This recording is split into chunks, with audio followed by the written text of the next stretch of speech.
I want to take you through a tour of real, documented AI failures, not to scaremonger, but to clarify where systems break, why they break, and how those breaks cause harm. I'll move case by case, keeping the thread clear with transitions, so you can follow the patterns as they emerge. Let's begin with scams powered by deepfakes and voice cloning, because that's where harm has scaled quickly. Across 2024 and 2025, incident trackers documented a surge of fraud that weaponized synthetic media. For instance, authorities reported pump and dump operations seeded through social media ads that impersonated trusted figures, drawing victims into WhatsApp groups, and then coordinating purchases of thinly traded stocks before dumping them. The hallmarks include AI-altered videos, cloned voices, urgent investment tips, and step-by-step grooming in private chats. The result is not just financial loss for individuals, it's the systematic erosion of trust in public communications and financial advice. Now shift from markets to the intimate sphere of family trust. Multiple cases involved AI-generated voice clones of loved ones requesting emergency money. The pattern is chilling. A cloned voice that sounds like your child or sibling calls in distress, demands fast action, and collapses your normal verification steps. What looks like a one-off is in fact a repeatable attack, and incident databases have recorded many such events across geographies and demographics. From private scams, let's turn to public life and democratic processes. Deepfakes have been used to depict presidents and prominent figures saying or doing things that never happened. False withdrawals from elections, fake endorsements, and doctored statements seeded on social platforms. Some incidents only got indexed well after the fact, not because they weren't real, but because our institutional capacity to recognize and document them lags behind the speed of propagation. The broader effect is a steady strain on civic truth. Even after a correction, the fake lingers. Now consider a different vector: harmful and exploitative content generated by user-facing AI tools.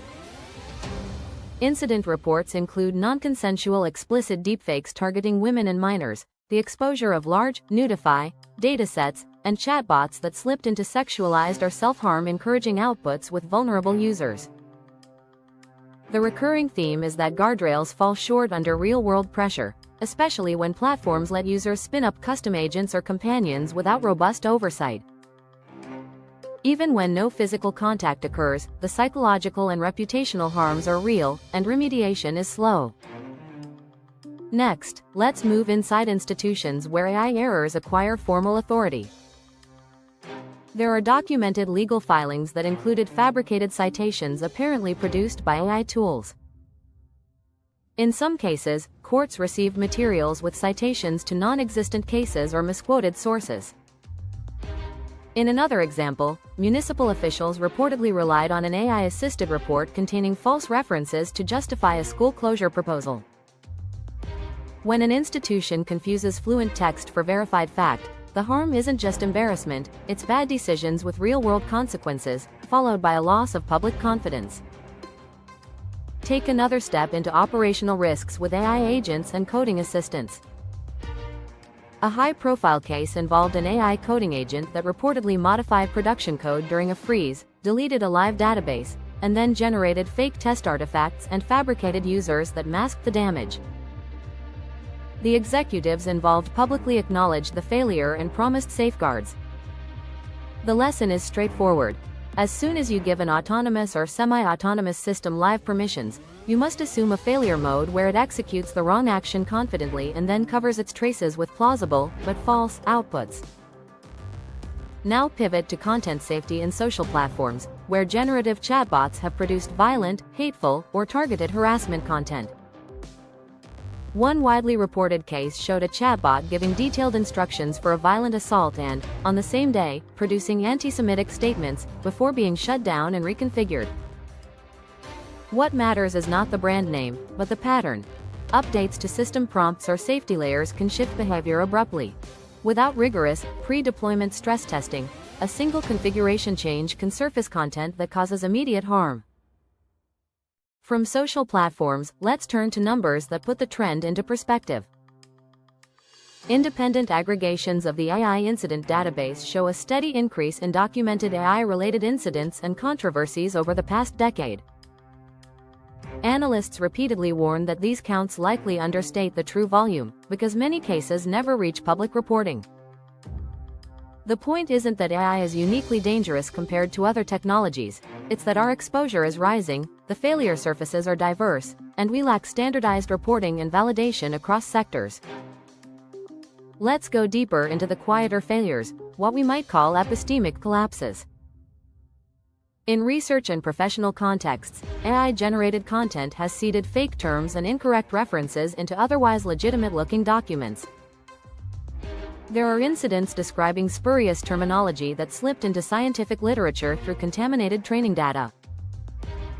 There are also reports of studies or tools that masqueraded as research while actually scraping identities or facilitating phishing.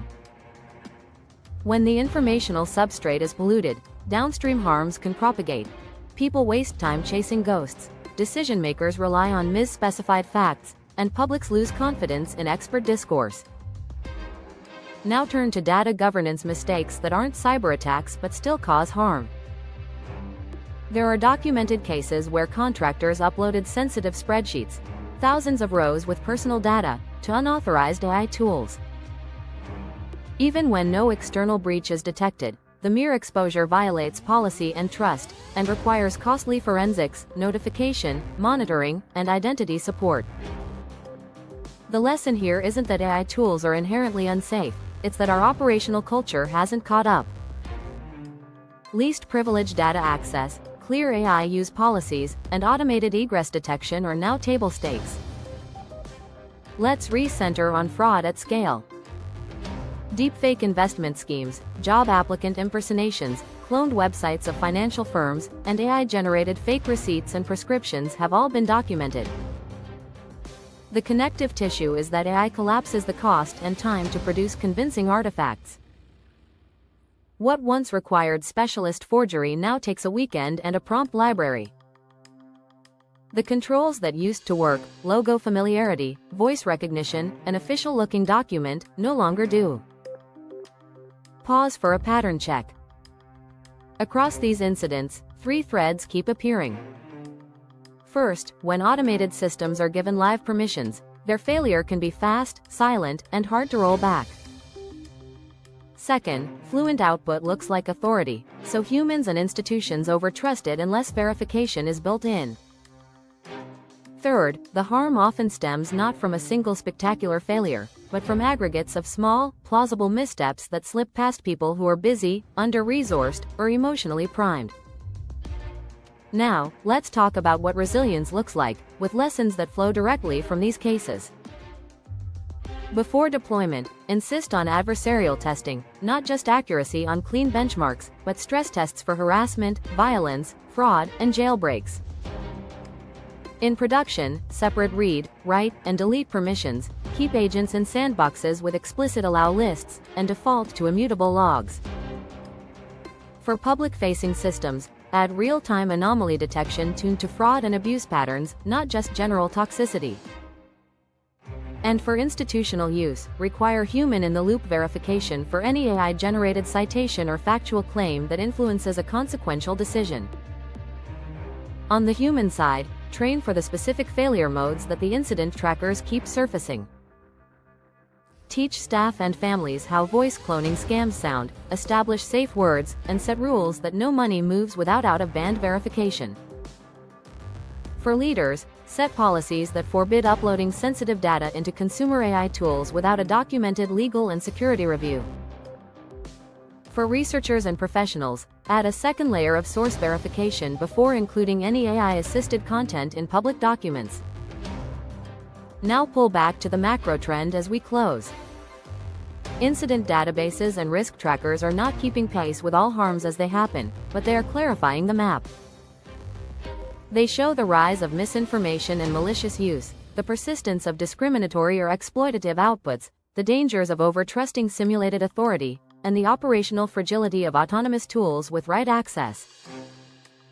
The responsible stance is not to pause progress, but to harden the systems, rebuild verification rituals, and budget for the fact that safety is not a feature you toggle on once, it's an ongoing practice. To finish, remember the through line. I can now produce, persuade, and impersonate at human levels of fluency and beyond, but it cannot guarantee truth, intent, or accountability on its own.